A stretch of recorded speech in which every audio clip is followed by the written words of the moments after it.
Amen. It's time for the benevolence. You know, there's a saying that goes like this. Giving is caring. Kumbaga sa Tagalog ang pagbibigay ay pagmamalasakit. Right. You see, the word teaches us that when we give help to others, we care. Right. But today, I want all of us to understand that we should give, not just giving help, but give sacrificially, understanding that it is out of compassion. Right. In Matthew chapter 14, Come on, bro. starting in verse 13, the Bible says, when Jesus heard what had happened, he withdrew by boat privately to a solitary place. Hearing of this, the crowds followed him on foot from the towns. When Jesus landed and saw a large crowd, he had compassion on them and he healed their sick.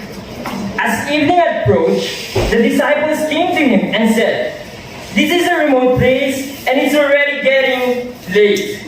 Send the crowds away so they can go to the villages and buy themselves food." Jesus replied, "They do not need to go away. You give them something to eat."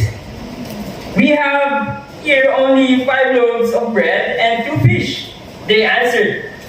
"Bring them here to me," he said. And he directed the people to sit down on the grass. Taking the 5 loaves and the 2 fish, and looking up to heaven, he gave thanks and broke the loaves. Then he gave them to the disciples, and the disciples gave them to the people.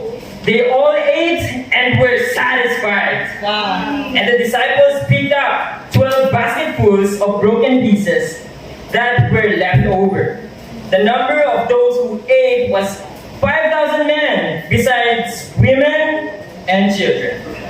See right here, we found, before this passage, si Jesus namatayan siya ng pinsan. You know, instead of Jesus mourning and being comforted by other people, what Jesus thought is go somewhere else and comfort others. We saw here, Jesus being sacrificial. And sabi dito, no, he went to a solitary place and then people would follow him. Large crowd. This is not just a common large crowd na alam natin, no? Imagine like during Peña Francia or during Iting na Nazareno, like thousands of people will follow yung rebulto na yun. That's how it looks like when Jesus was followed by thousands of people that time. Wow. And sabi dito, Jesus had compassion on them. Wow. But not only that Jesus had compassion, nakita natin dito that his disciples were concerned. Right. I believe they were concerned. Sabi, Jesus, nakita yung mga tao na yun, gabi na, probably mga around alas 9 na to, and they have not eaten yet, Jesus. Kasi kumakain, they followed us kilometers away. Doon sa kung saan tayo nanggaling. And yet, instead of Jesus teaching them to have concern, Jesus would teach them to have compassion. Right. We don't send them away. Right. You give them something to eat. Come on, bro. And so probably this time, no, yung mga disciples nagtataka, 5 tinapay lang meron kami, Jesus. And dalawang isda. Paano ba? Sa amin pa lang, Jesus kulang na. Right. Jesus, paano na?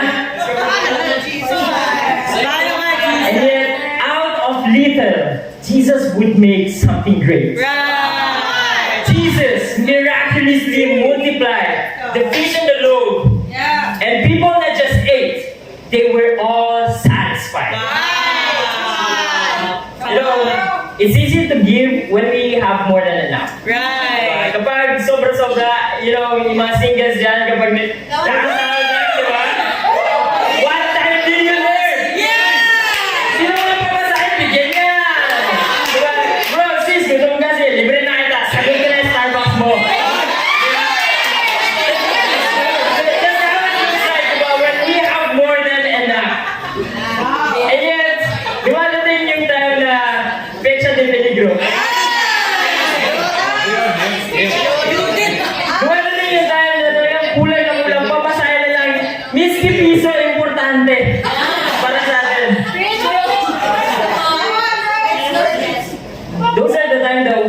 get to double think. Right. Damang-dama. Ako ba muna o sila? True to life. Most of the time that we would think, That's true. uunahin ko ba sila? O ako naman muna? Ako naman muna yung kailangan ng comfort. Ako naman yung kailangan ng tulong. You see, it is at those moments that we should give help sacrificially. Right. To comfort others and not to be comforted. Because when we give sacrificially to help others, we don't just learn to have compassion. Concern. We learn to care and have compassion for others. Yeah. We become passionate in helping other people. Maybe today, meron lang tayong 5 loaves of bread. But in God's hands, it can feed thousands of people. Wow. Maybe today we only have 2 fish to offer in our benevolence.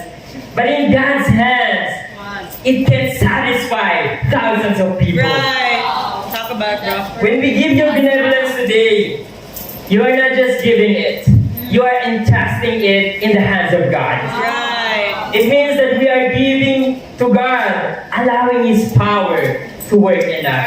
Bro. Today I want to call all of us to give sacrificially and have compassionate to help others. Let's go to God in prayer.